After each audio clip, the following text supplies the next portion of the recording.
தூய திருமுழுக்கு யோவான் ஆலயம், கரையான் சாவடியிலிருந்து பிச்சைமணி. தந்தை, மகன், தூய ஆவியாரின் பெயராலே ஆமென். இன்றைய இறைவசனங்கள் எரேமியா பிரிவு 17 இறை சொற்றொடர்கள் 5 முதல் 8 முடிய. ஆண்டவர் இயேசு கூறுவது இதுவே: மனிதரில் நம்பிக்கை வைப்போரும் வலுவற்ற மனிதரில் தம் வலிமையை காண்போரும் சபிக்கப்படுவர். அவர்கள் பருவகாலத்திலும் பயனடையார்.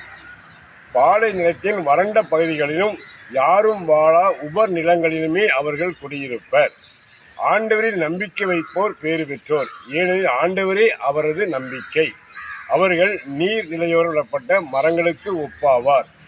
அது தன் வேர்களை நீரின் அருகே வளர விடுகின்றது. வெப்பமிகு காலத்திலும் அதற்கு அச்சமில்லை. அதன் இலைகள் பசுமையாய் இருக்கும். வறண்ட காலங்களிலும் அதற்கு கவலை இல்லை. ஆண்டு முழுவதும் அது கனி கொடுக்கும். ஆமீன். இயேசுக்கே புகழ், இயேசுக்கே நன்றி. மரியே வாழ்க.